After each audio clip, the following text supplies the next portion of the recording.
Hello and welcome to another series here on the channel. Ooh, it is poppin' over here. So welcome to New Girl, Same Name. This is a series specifically dedicated to all of the New Year's resolution obsessions of the new year. We'll be doing this for the next couple months, the end of this year leading into next year. And I'm so excited that you're here to start this with us because in this episode, I'm going to share my vision. I'm going to share what I'm passionate about, why we're talking about this, what you can look forward to, what you can expect from this series and some of the stuff that's coming to the channel, and how that is definitely, I trust, going to support you in discerning through what are the trends and things that I can get on board with through intentionality, and what are the things that I need to be cautious of and mindful of in really the source of where they come from and where they're asking me to focus my love and resources and focus. Where are they asking me to put the attention? As well as how can we continue to be more and more productive and useful for the Lord in 2025? What are the areas in which we're being self-obsessed or self-loathing or critical in ways that leave God out of actually transforming our heart and sanctifying us? Because that can be not only can it be a huge reason that we limit our usefulness to the Lord and make up stories, but it can also be a reason that we get tied up in the New Year's resolution sort of vibe, because we know these things and we feel the limitation, we feel that tug, that pull, but then we also feel the desire of, I want change, I want transformation, I want something new. And we just end up looking in the wrong places for that actual transformation. So we're going to talk about all of that here on the first episode. Next episode, we're talking about the ideologies of some of these new resolutions and routines. What are kind of the pitfalls emotionally that we get ourselves into, as well as, really launching into some of the nitty-gritty stuff that we're going to be talking about in the future. So get excited for the episodes coming forward. But this one, I wanted to share my heart, my vision, why this matters to me, some of the pitfalls I made myself that inspired me to share more here. And all of it inevitably comes back to identity. I'll share my story, but first I want to share, this matters so much to our generation because our generation wants change. We want to be satisfied and content in who we are. We want dependability and consistency. We want reliability, and we're looking in all the wrong places for it. I spent 4 years of my entrepreneurial life, of my young adult life, thinking that I was going into something that was, making me useful and resourceful for the Lord, and getting tied up into all of the world's identifiers of what that could be: wealth, fame, money, success, reputation, all of these things that, when I have these things, I'll be useful for the Lord. When I have these things, then I'll choose good things for the Lord. Then I'll be eternally focused. But right now I need to be earthly focused because this is the season to do it. And the reality is, the way in which we build the resources that we have, the focus, the attention that we have towards those things is inevitably going to be the attention and focus that we have in using them, in spending them, in what we actually allocate where. Your attitude and your priorities when you're building are also going to be your attitude and priorities when you have what you want. And thinking that we're going to somehow change our perspective when we have everything we want and then we're going to be eternally focused, but we're not eternally focused as we're building is just bogus. It's lies. It's complete lies that the world wants to offer you to make you think that you're pursuing what God wants you to pursue. And a lot of the new agey prosperity gospel sort of mentality, that's where a lot of this is coming from.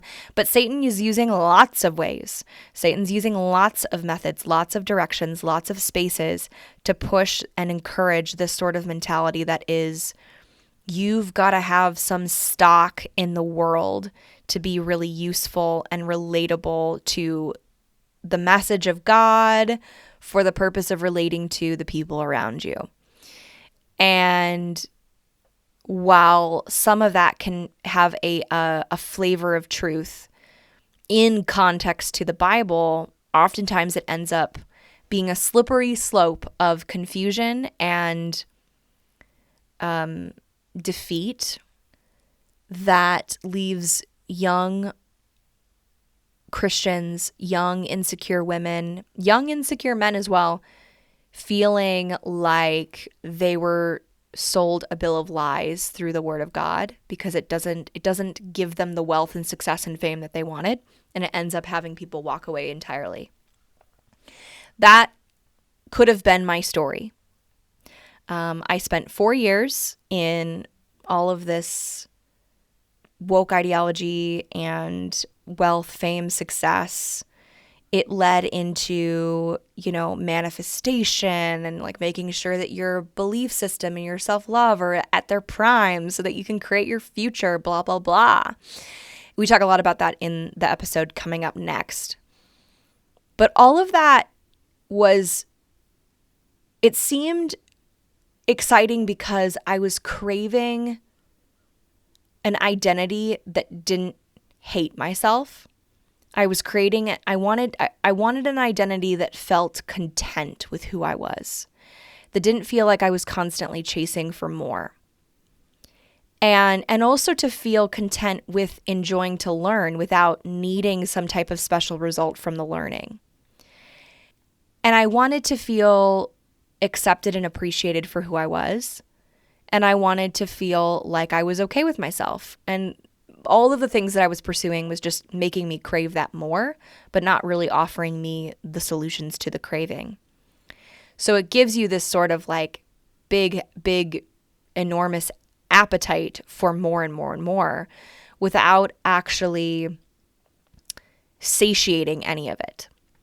And of course, that's what the world offers, because the world offers empty promises. And that has always been true, and it will always be true. So we're always looking at like, how can we discern through the trends, the things that are good about some of these like new routines and new era sort of things. That's kind of why my title for this series is very intentional, because New Girl, Same Name is the reality that we absolutely have that innate desire for change and growth. And that change and growth doesn't come through our New Year's resolutions. That change and growth comes through desiring God more. That change and growth comes through wanting and loving Him more, so that our desire to be productive and efficient and effective and excellent for Him becomes a bigger and bigger incentive for putting in the work, doing the hard things, doing them when we don't feel like it, doing them when we're tired, doing them when we're scared, doing them when we're uncertain. The means is not the end. The means fuels the eternally significant end.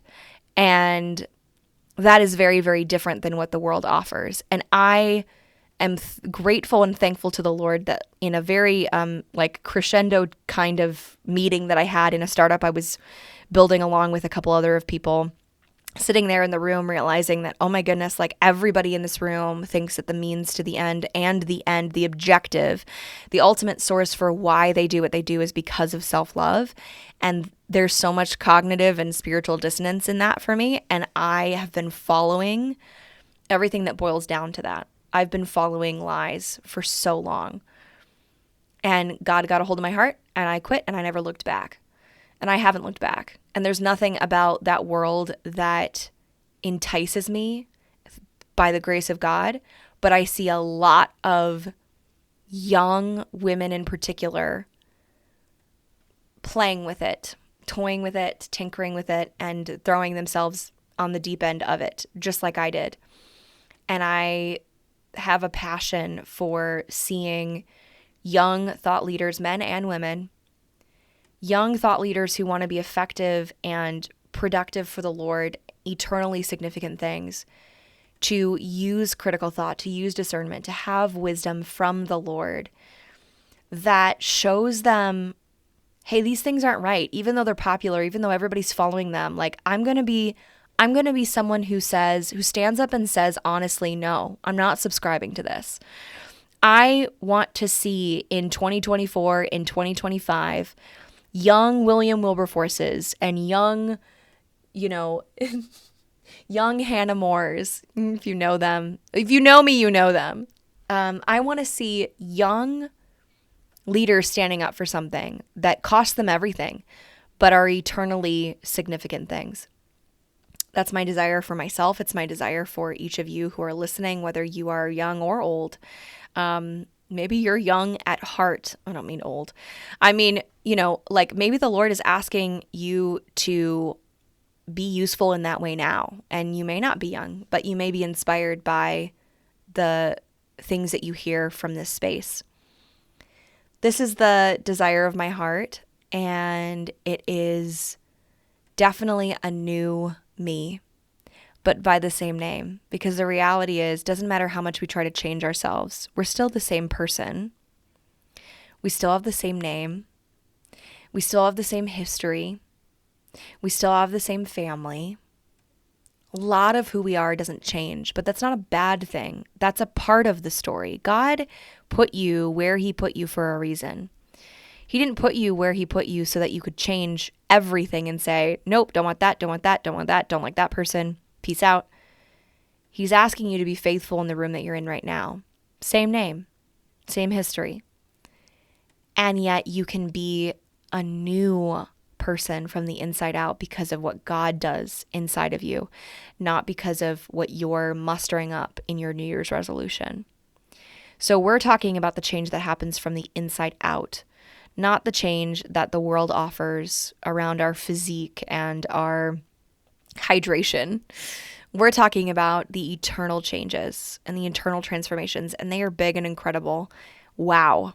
And I am excited to share them in more of an in-depth way here on the channel. We're going to be doing a lot of topical content, and then we're going to be doing this series that's an audio series. And the reason that I wanted to do this series along with the topical videos is because while we pack a lot into the topical videos around New Year's resolutions and some of the particular trends, we can't pack everything into it. And specifically, we can't necessarily always pack the full length of the application into it. So that's why I really wanted to create this space where you can have some of the longer, deeper dives on some of the content that you really love. And you can feel like, oh my goodness, there is a deeper conversation with Katie about this because I really am interested in this and I want to hear more about what she thinks or what she's advising or, like what the Lord has done in her heart. So that's what the space is going to be for. Yay!